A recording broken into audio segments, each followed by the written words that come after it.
Iván Mimila Olvera estudió la licenciatura en Derecho en la Universidad Autónoma Metropolitana. Estudió la maestría en Administración Pública en el Instituto Nacional de Administración Pública.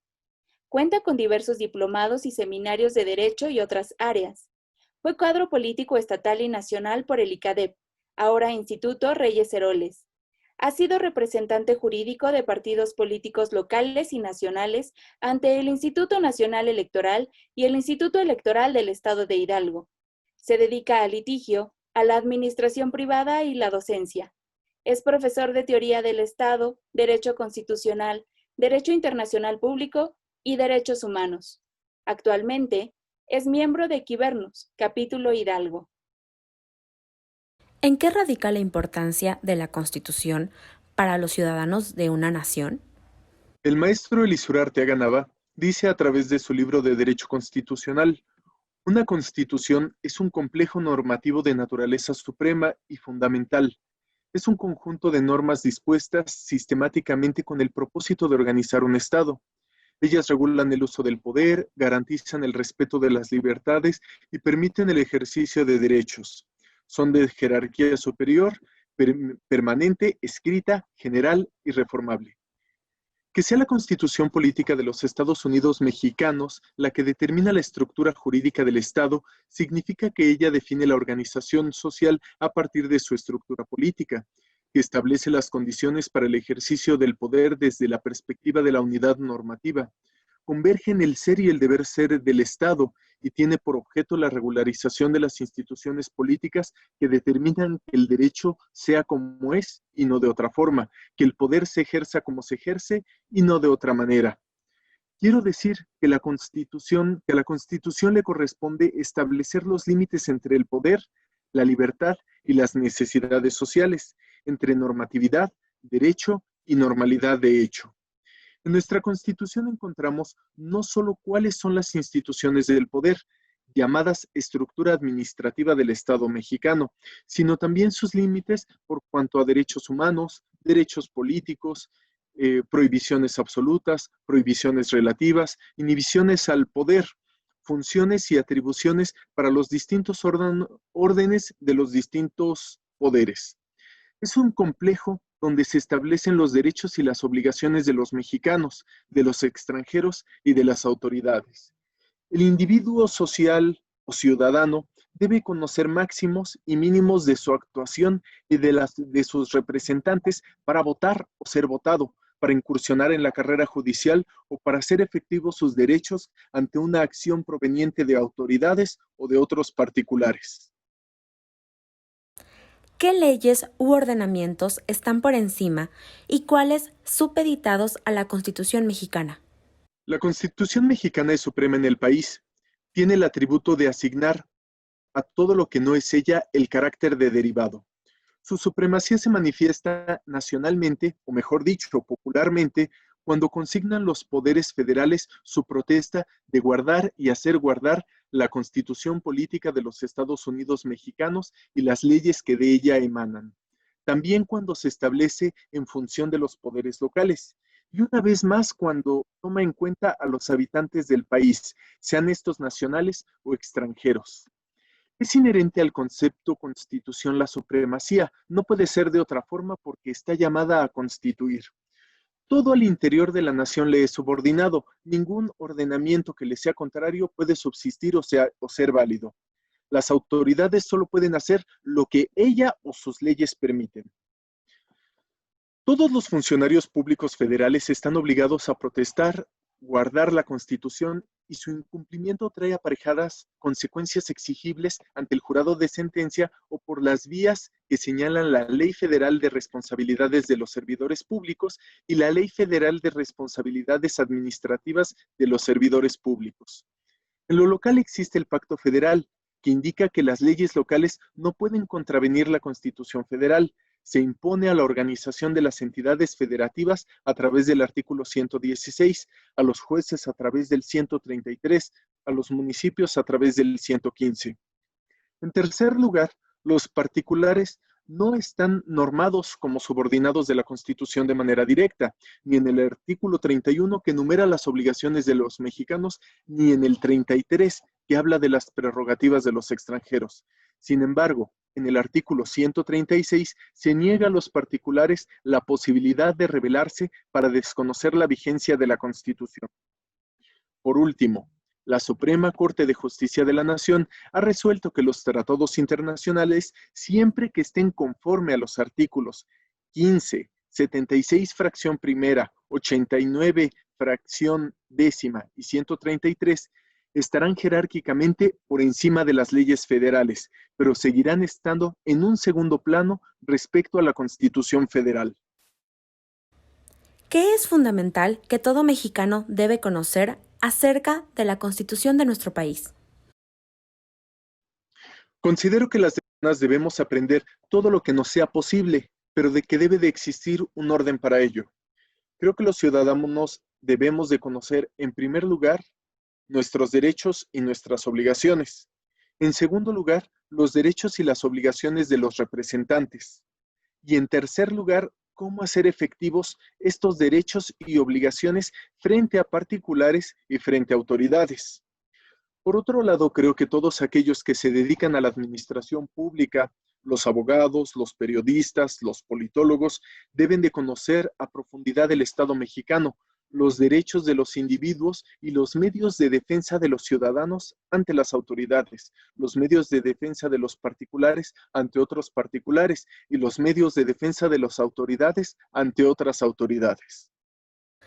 ¿Qué opinas de las propuestas que se hacen sobre reformar la Constitución para reducir el número de legisladores o eliminar la representación proporcional?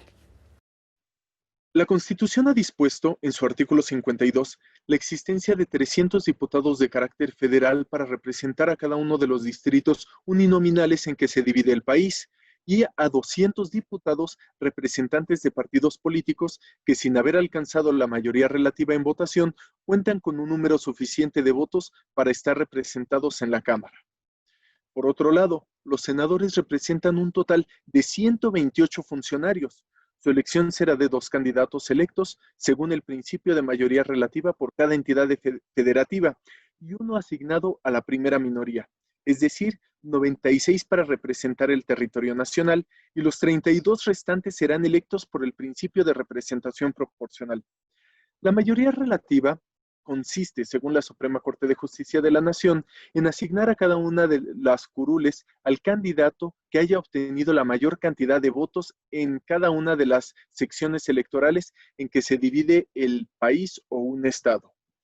En la elección de primera minoría, será declarada electa la fórmula que encabeza la lista, que por sí misma haya ocupado el segundo lugar de votos en la entidad en que se trate para el caso de los senadores. La representación proporcional es el principio de asignación de curules por medio de la cual se atribuye a cada partido o coalición un número de escaños proporcionales al número de votos emitidos a su favor. La representación proporcional tiene como base el poder garantizar de manera efectiva la pluralidad de la integración de los órganos legislativos, permitiendo que formen parte de ellos los candidatos de los partidos minoritarios e impidiendo a la vez que los partidos dominantes alcancen un alto grado de sobrerepresentación. Para tener la representación proporcional, la Constitución requiere de 2 cosas. Primero, que el partido político haya participado en la contienda electoral de al menos 200 distritos y, en segundo, haber alcanzado el 3% del total de la votación válida emitida. Con estas 2 modalidades se asegura una representación plural de las fuerzas políticas más importantes de la República, porque permite el reflejo parlamentario de las mayorías en las demarcaciones territoriales y tiene la ventaja democrática de propiciar que las minorías tengan representación en el Parlamento, siempre y cuando estas minorías parlamentarias sean muestra del pluralismo político, es decir, su papel es esencial en la construcción de la democracia. ¿Cuál es la diferencia entre delito y violación de los derechos humanos? Las normas que contiene la Constitución establecen vínculos. En ellas habrá un sujeto activo y uno pasivo. La Constitución establece de manera implícita o explícita quién será uno y quién será el otro. Los sujetos activos de una relación de derechos y libertades son, normalmente, las personas físicas. De ellas pueden llegar a ser titulares cierta parte del cuerpo social, como las mujeres, los niños, las personas discapacitadas, los ejidatarios, etcétera, pero también todos los individuos en determinados numerales. En segundo lugar, pueden ser sujeto de derechos y libertades también las personas morales, aunque éstas no tendrán atribuciones como la libertad de conciencia y culto, pero sí derechos y obligaciones, como las fiscales. En tercer lugar, pueden ser titulares de estos derechos la federación, los estados y los municipios, o los poderes y sus titulares, quienes tendrán, por ejemplo, derecho a una legítima defensa en el caso de un proceso. Los sujetos pasivos de esta relación son aquellos a quienes les es exigible una conducta determinada. Por ejemplo, el artículo 8, que garantiza la respuesta ante el derecho de petición, es exigible a las autoridades, pero el derecho de decidir sobre el número y espaciamiento de los hijos será a la pareja del reclamante, es decir, a particulares. El Catálogo de Derechos Humanos fue creado de manera histórica para establecer límites a la actuación del Estado, para que el ciudadano pudiera hacer frente a los titulares de la autoridad, sea esta ejecutiva, legislativa o judicial. Se llama por costumbre a la conducta de una autoridad que actúa u omite una actuación que contraviene el catálogo de los primeros 29 artículos de la Constitución, violación de derechos humanos.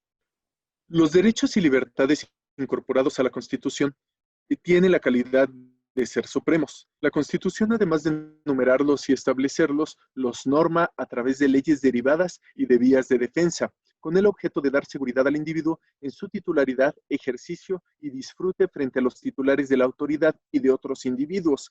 Implican una restricción de la acción del Estado y de un actuar corrompido de otros particulares. Por ello, debe entenderse que también hay derechos que son oponibles a la acción de los particulares, como aquel que prohíbe la esclavitud. Si un particular violenta un derecho o una libertad de otro, puede incurrir en un delito o una infracción que las autoridades habrán de perseguir y sancionar. ¿Por qué decidiste escribir el libro de Cuestionario de Derecho Constitucional? Un día el escritor Vladimiro Rivas Iturralde me dijo, aquel que le da por leer, un día le da por escribir.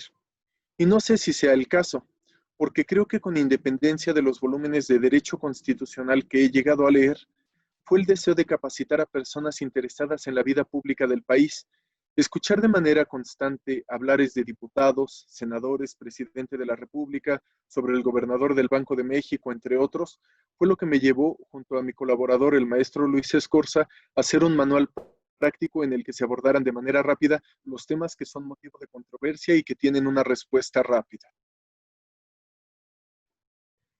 ¿Por qué leer Cuestionario de Derecho Constitucional? A todo aquel que esté interesado en la vida pública del país, debe saber quiénes son sus funcionarios y qué hacen o cómo lo hacen. Cuestionario de Derecho Constitucional no es un tratado, es un libro de fácil lectura para que personas interesadas en lo público sepan la función de los servidores públicos.